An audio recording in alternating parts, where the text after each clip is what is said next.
Broiler flock में पहले 7 दिन के अंदर 1 से 5% तक मोर्टेलिटी रिकॉर्ड की गई है।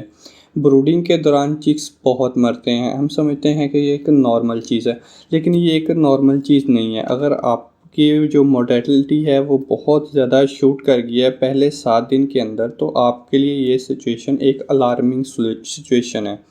इस सिचुएशन से आपने कैसे निपटना है और इसको कैसे हम कंट्रोल कर सकते हैं, इसके 14 तरीके हैं कि अगर हम 14 जो मेजर्स हैं वो अपना लें तो उससे क्या होगा कि अपने आपके जो बर्ड है, अर्ली चिक मोर्टेलिटी है, जो पहले ब्रूडिंग के अंदर मोर्टेलिटी होती है, उससे हम बच सकते हैं और उसको हम अच्छा फ्लॉक लेके चल सकते हैं, उसका हेल्थ स्टेटस अच्छा कर सकते हैं और एफसीआर बॉडी वेट सब कुछ अच्छा कर सकते हैं।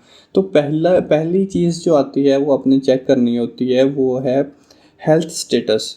जो मैं अक्सर बात करता होता हूँ कि चिक क्वालिटी, ये आपने पहली बात क्या करनी है कि चिक क्वालिटी चेक करनी है कि कैसी है।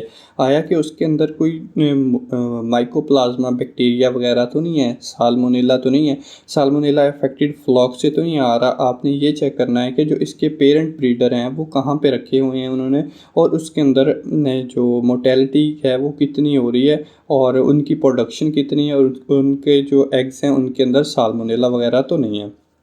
तो पहली बात होगी आपका हेल्थ स्टेटस, कि आपने चिक का हेल्थ स्टेटस चेक करना है। वो हेल्थ स्टेटस चेक करने के लिए आपने बर्ड को देखना है कि वो आया कि वो अच्छे से चल फिर रहा है, अच्छे से आवाज़ उसकी अच्छे से आ रही है, फीड ठीक आ रहा, पानी ठीक पी रहा है। तो इन सब चीज़ों से आपको पता चल जाएगा कि बर्ड हेल्दी है या नहीं है। तो दूसरा आपने उसको लेना है ट्रस्टेड सप्लायर से लेना है, कि जो आपके पास कंपनीज ऐसी सिलेक्ट करनी है जो अच्छी मतलब कि क्वालिटी वाली या क्वालिटी चीज़ सेल करता हो। क्योंकि अक्सर ऐसा देखा गया है कि जो हैचरीज वाले हैं वो जहाँ पे चिक हैच कर रहे होते हैं वहाँ पे ही वेस्ट पड़ा होता है, जिससे क्या हो जाता है कि मुशी डिजीज़ जिसे हम बोलते हैं, कि जो वेंट ख़राब होना शुरू हो जाती है, वो अच्छे से है जो हील नहीं हुआ होता, जो उसका माइक्रो डार्टिकुलम होता है वो अच्छे से हील नहीं किया होता, वहाँ से जो बीमारियाँ बर्ड के अंदर चली जाती हैं और मरना शुरू हो जाते हैं। उसके बाद आपने जो करना है काम वो है कि ब्रूडिंग का जो टेम्परेचर है वो मेंटेन है कि नहीं। थर्ड नंबर पे आपने ब्रूडिंग टेम्परेचर करना चाहिए, क्योंकि जब आप ब्रूडिंग टेम्परेचर हम 32 देते हैं ब्रॉयलर के अंदर, तो उसका जो पहले 7 दिन का जो टेम्परेचर है वो 32 ही होना चाहिए। इसका मतलब है कि अगर ज़्यादा टेम्परेचर हो जाएगा तो बर्ड फिर भी हीट स्ट्रेस के अंदर आएगा।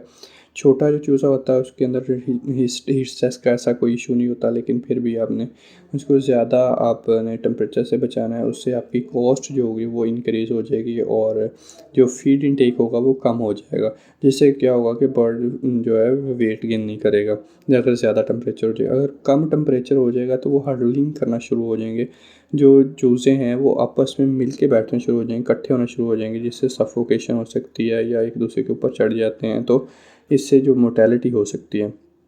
दूसरा आपने उनको कोल्ड शॉक से बचाना है। चौथे नंबर पे जो चीज़ आती है कोल्ड शॉक से बचाना है, कि उसको अपने ठंडी हवा नहीं लगने देनी। क्योंकि हमने क्या करते हैं कि हम सेलेक्ट करते हैं एरिया, सेलेक्ट करने के यहाँ से लेके यहाँ तक ब्रोडिंग करनी है, तो वो हम ऐसा एरिया अपने सेलेक्ट करना है कि जिसके अंदर ना तो ज़्यादा वो पैड की तरफ हो एरिया, ना वो ज़्यादा फ़ैन की तरफ हो, क्योंकि वहाँ से हवा की लीकेज होती है। हवा की लीकेज से जो आपका टेम्परेचर है या नमी है वो आप डाउन हो सकती है, जिससे आपके बर्ड भी बीमार हो सकते हैं और मर सकते हैं। और पाँचवें नंबर पे जो चीज़ आती है वो अपने ड्रिंकर और जो फीडर हैं उसको क्लीन रखना है। क्योंकि हम क्या करते हैं कि जस्ट एक दफ़ा उसको देखा फीडर को ठीक है, उसके बाद वो चाहे ख़राब हो रहे हैं या फीसी लगे हुए हैं या कुछ भी ऐसी चीज़ें हैं, तो उनको अपने बचाना है, उन चीज़ों से बचाना है अपने, कि उस जो अपने फीडर प्रोवाइड कर रहे हैं या वाटर प्रोवाइड कर रहे हैं, जिस बर्तन के अंदर आप दे रहे हैं वो साफ़ सुथरा होना चाहिए। क्योंकि बैक्टीरिया होते हैं वो ग्रो कर जाते हैं और जिससे जो आपकी जो मोर्टेलिटी होती है वो इंक्रीज़ करना शुरू हो जाती है, इससे बढ़ना शुरू हो जाती है। और छठे नंबर पे आपने क्या करना है कि सफोकेशन से बचाना है अपने बर्ड्स को, सफोकेशन से बताना है, मतलब कि उसको देखिए ना, अगर आपके बाहर शोर हुआ है, एक अचानक से शोर हुआ है, तो बर्ड क्या किया, डर के इकट्ठा होना शुरू हो जाएंगे, एक दूसरे के ऊपर चढ़ना शुरू हो गए। तो उससे क्या होता है कि जो चूज़े हैं वो मरना शुरू हो जाते हैं। दूसरा प्रीडेटर, अगर किसी कोई कुत्ता बिल्ली या चूहा वगैरह आ गया तो जो परिंदे होते हैं उससे डर जाते हैं, डरने की वजह से एक दूसरे के ऊपर चढ़ना शुरू हो जाते हैं और फिर क्या होता है कि वो मरना शुरू हो जाते हैं। 7वें नंबर पे आपने डिज़ीज़ चेक करनी है कि आपके बर्ड के अंदर कोई डिज़ीज़ तो नहीं आ रही है जिसकी वजह से जो चूज़े मर रहे हैं। इसके लिए आपने उनका रेगुलर पोस्टमार्टम करना है। और उसके अलावा 8वें नंबर पे आपने चेक करना है कि आपकी फ़ीड मोल्डी तो नहीं है, मतलब उसको एक्सपायरी डेट चेक कर लेनी है। आपने फ़ीड जो स्टोर करनी है अपने हवादार कमरे के अंदर रखनी है, किसी ऐसी जगह पे नहीं रखनी जहाँ पे नमी ज़्यादा है, एयर की सर्कुलेशन नहीं हो रही है। तो क्या होगा कि आपकी फ़ीड ख़राब होना शुरू हो जाएगी, और जब फ़ीड ख़राब होगी तो आप अल्टीमेटली क्या होगा कि जो फीडर है वो अपने क्या जो बर्ड हैं वो मरना शुरू हो जाएंगे। और 9वें नंबर पे आपने क्या करना है, जो अपने वाटर और फीड है वो अपने बर्ड को आने से पहले सर्व कर देनी है, दे देनी है, उनके सामने पेश कर देनी है, ठीक है। इससे फ़ायदा क्या होगा कि आपके बर्ड अच्छा फीड खाएंगे। आपने ये चेक करना है कि क्या उन्होंने फीड खा ली हुई है, ज़्यादा तो नहीं खाई है, या पानी पहुंच गया उन तक, या पानी पहुंचा है या नहीं है। ये इन चीज़ों का आपने ख्याल रखना है। अगर 10वें नंबर पे आपने फिर प्रीडेटर से बचाना है, कुत्ते बिल्लियाँ जितनी भी आती हैं किस तरीके, हम ख्याल नहीं करते हैं कि पंखे के जो शटर होते हैं वो खुले रह जाते हैं, वहाँ से जो बिल्लियाँ या कुत्ते वगैरह, ये चूहे सांप वगैरह अंदर फ्लॉक के अंदर आना शुरू हो जाते हैं, मतलब कि इंटर हो जाते हैं और वहाँ से अपने चूज़ों को खा जाते हैं। तो हम समझते हैं कि मोर्टेलिटियाँ ज़्यादा हो रही हैं। तो एक तो ये चीज़ कि वो खुद डायरेक्ट खा रहे हैं, दूसरी चीज़ ये है कि वो बीमारियाँ लेके आपके फ्लॉक के अंदर आ रहे हैं। जब बीमारियाँ आपके फ्लॉक के अंदर आएंगी तो आपके जो चूज़े हैं वो अल्टीमेटली मरना शुरू हो जाएंगे। उसके बाद आपने क्या करना है कि अपने फ्लॉक को 11वें नंबर पे आपने क्या करना है कि अपने फ्लॉक को हाइजीन रखना है, मतलब साफ़ सुथरा रखना है कि जो लेटर है वो भी वेट ना हो। वो किस तरीके से है, जैसे कि एक छोटी सी एग्जांपल है कि अगर हम अपना सिर्फ लिटर्स ठीक नहीं रखते, उसके अंदर पानी ज़्यादा हो गया तो उसमें क्या होगा कि अमोनिया प्रोड्यूस होना शुरू हो जाएगी, अमोनिया की प्रोडक्शन ज़्यादा हो जाएगी। अब अमोनिया की प्रोडक्शन ज़्यादा होने से आपको पता है कि आंखों में चुभन होती है, बर्ड स्ट्रेस में आता है।